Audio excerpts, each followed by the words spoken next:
me just try this real quick. It's not, it's done. Oops. But then that's not. You see how this is gonna be a problem, right? This looks fine. Yeah. It's probably fine. Maybe I could wear this. That's pretty cool. I like it. It's still very cool. I like this. I'm gonna keep this. I'm gonna take it home. Y'all thought I was done talking about Demon Slayer? Well, you're wrong. And that's all I got.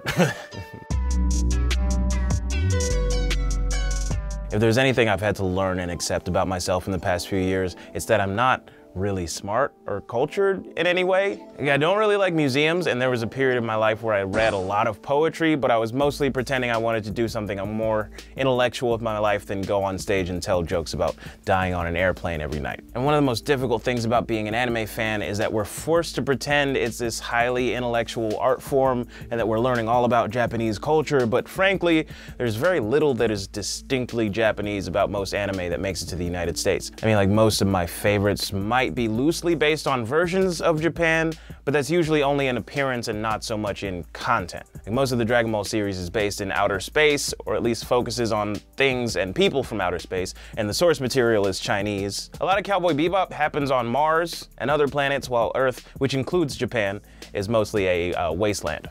It's been destroyed. It's bad. Fullmetal Alchemist is based in the fictional country Amestris, but both it and Attack on Titan imply more Western European, specifically German influences than Japanese. In fact, Titan's creator Hajime Isayama has frequently been accused of being a sympathizer, Japanese imperialist, and other things, but that is not what this video is about. It's what a different video will definitely be about, but it's not what this video is about.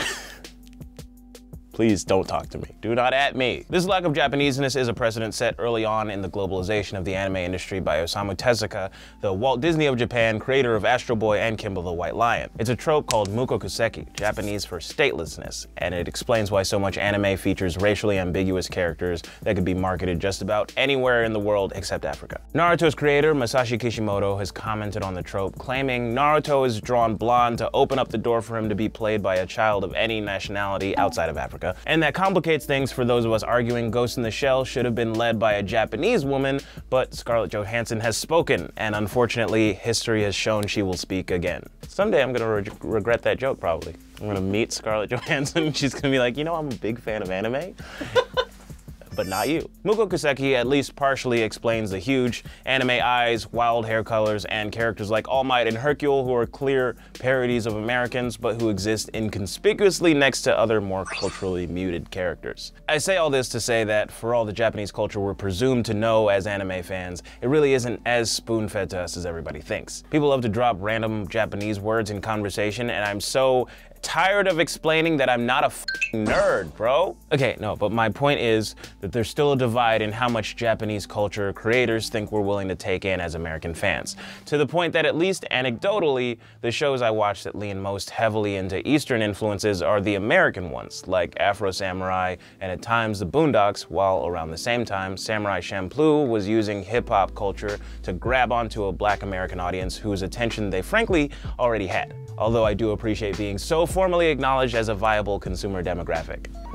So what does all that have to do with the unshakable fact that Demon Slayer is the undisputed best anime of 2019? Honestly, not much, aside from the fact that it's a rarity for such an unapologetically Japanese show to catch on and really thrive in the way it has. And it's not that it leans into the other extreme to the point of exhaustion. It's not doing anything in a reactionary way. It just doesn't cave to the idea that the localization process has to go to such extremes to cater to Americans. The show is set in the Taisho period, which is an actual historical period in Japan. The reign of Yoshihito, or Emperor Taisho, from 1912 to 1926. So it's grounded in historical context and imagery that make it very solidly set in its culture. And it technically takes place right after the end of Rurouni Kenshin, which is set in the Meiji era right before, and that would be really cool if we still acknowledged Rurouni Kenshin's existence. Rest in peace. Okay, so that's the end of the semi-intelligent analysis part of this piece. Now let's talk about why Demon Slayer is the f***ing best, and if you disagree, you're wrong. Stupid.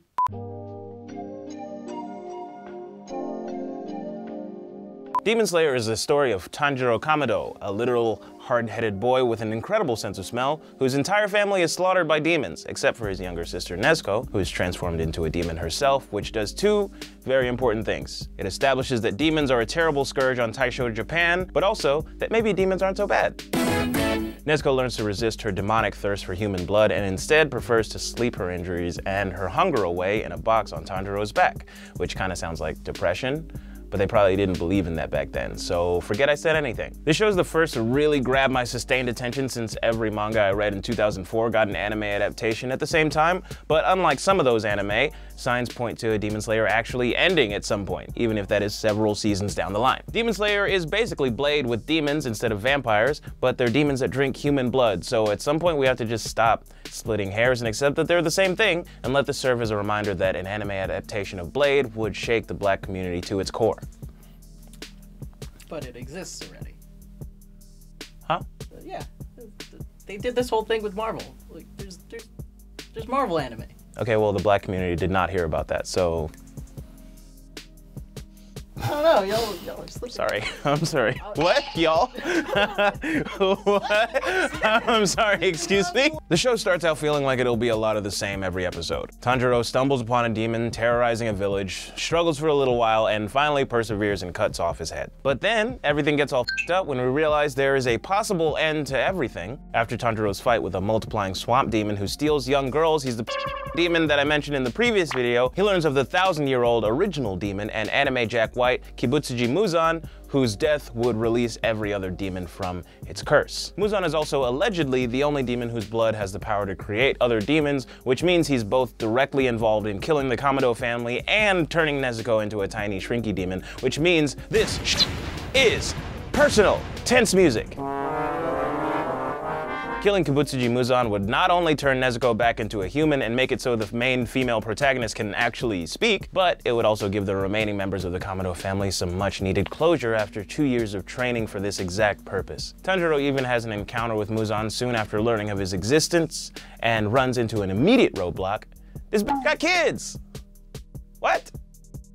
Ah! This might not be such a problem for someone like Giyu or any of the other Hashira, but Tanjiro just had to f*** around and have sympathy for demons, so there's obviously gonna be a moment where he has an opportunity to kill Muzan, but it either lets him go or hesitates long enough for Muzan to take advantage of the situation, and I don't care how it goes down, it's gonna be tense, and yes, I'm gonna cry. There's so much tension built into just those few simple facts that this show can go in any of a dozen directions, and I'm here for every single one of them. And that's entirely excluding the wild shit we've seen from other demons, the Hashira, most of whom we haven't even seen in action yet, aside from Shinagawa, who I swear I would f up on sight if I ever saw him in real life.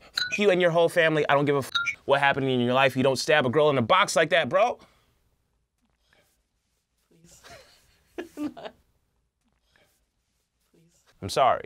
The show just does a great job of setting you up to empathize with characters who presumably aren't worthy of empathy, which leaves room for stories of redemption for demons, including Muzan, and maybe for Shinagawa, even though I will absolutely reject it. It also makes room for huge leaps in power and ability from its main characters. Keep in mind, Tanjiro and Nezuko are 15 and 14 respectively at the end of Tanjiro's training, so they have plenty of growing to do. And Goku was, what, like 12 at the start of Dragon Ball? And if that's the precedent we're going by, I honestly cannot make it to the end. I'm sorry. I just can't.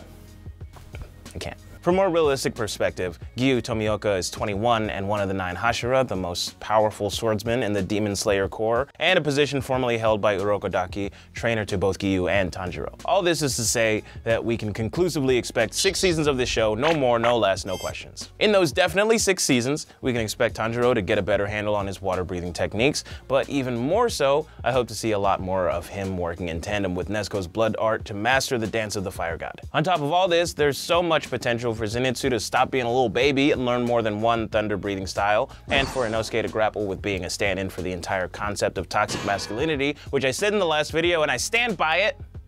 It's true. You can believe in it or not, but he just is that.